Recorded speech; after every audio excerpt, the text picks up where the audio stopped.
War. War never changes. Vietnam was no exception. Most of us didn't even know why we were fighting or what we were fighting for. We became slaves to combat, mindlessly moving from one destination to the next, based on commands from men in war rooms who had no idea of the horrors we faced. Our lives were defined by what we carried, be it anything from extra rations to toothpaste and floss, tranquilizers or dope, or letters from a lover back home. The things we carried went beyond the tangibles we used to comfort our brokenness. We carried each other, all the guilt that gripped our minds late at night, the sickness caused by gruesome war scenes. We all shared it. In life, we held on to memories of war. Those lucky enough to die were relieved of the burdens. After the war, many were unable to readjust to society, as nothing was as important and demanding as combat. I found meaning in sharing our experiences through literature.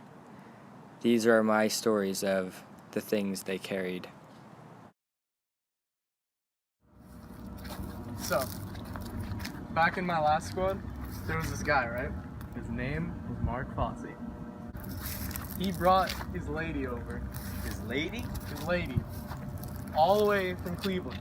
Nah. Yeah, out in I don't Vietnam. believe you. Dude, trust me.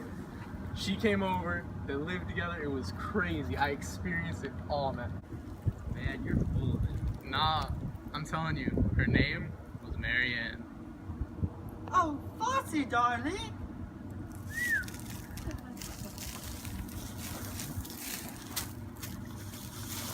Oh, come here, dearest. Oh.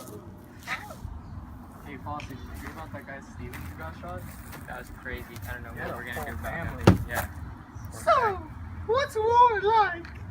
Oh, we're kind of talking, but you could talk to that Green Beret over there. What Green Beret? They got the hats, curly hair. I'm gonna go check it out myself. You do that. Oh, there he is.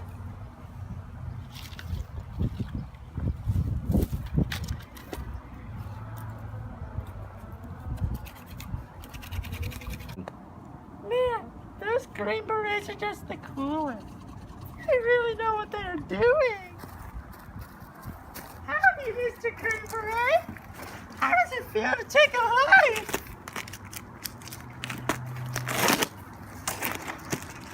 The only feeling I have is the kick of my rifle and the blood of my enemies dripping down my brow.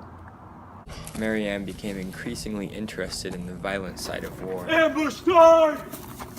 No, Mary Ann! Don't leave me! No!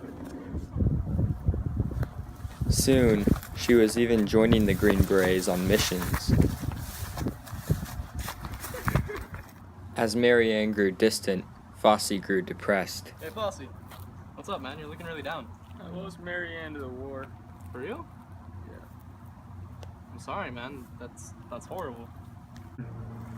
Go, go, go! Yeah! Ultimately, however, Mary Ann went her own way.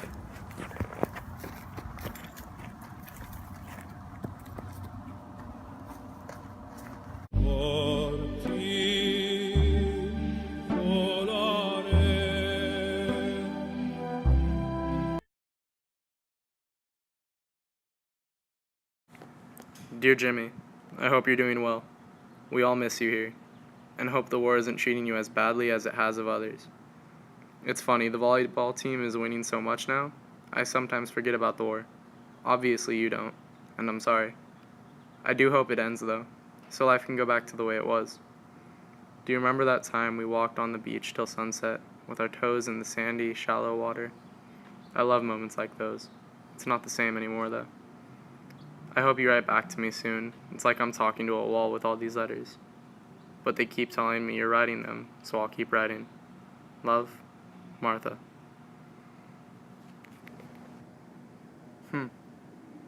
That's funny. I wonder what she meant by love. Wherever we went, whatever we saw, Jimmy always kept those letters. It even cost him the greatest of mistakes.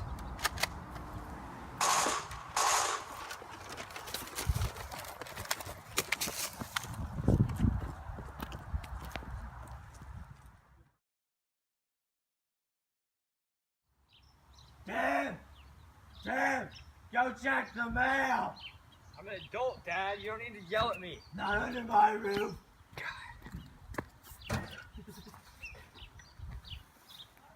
Draft notice. I knew I had to run.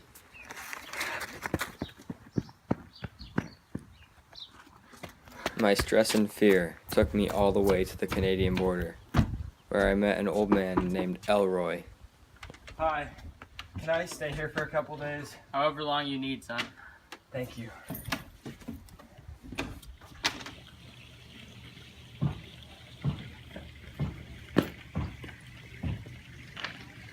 Only a mere river stood between me risking my life for a war I didn't support, or being ostracized for a lifetime for deferment and abandoning my country.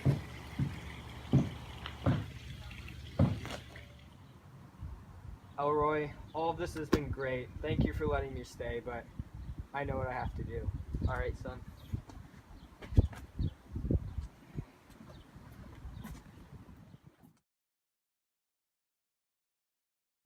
I, Tim O'Brien, consider myself very lucky. Many of my peers were not able to adjust to post-war life like I was.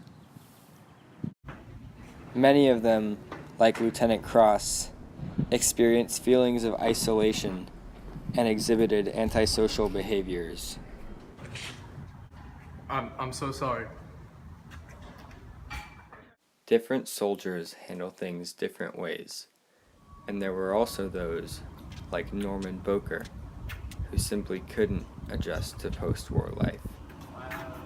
For Norman, he felt as if there was only one option.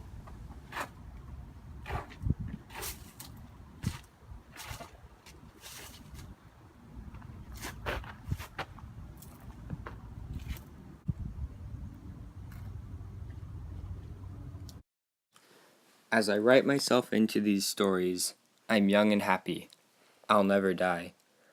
I'm skimming across the surface of my own history, moving fast, riding the melt beneath the blades, doing loops and spins, and when I take a high leap into the dark and come down 30 years later, I realize it is as Tim trying to save little Timmy's life with a story.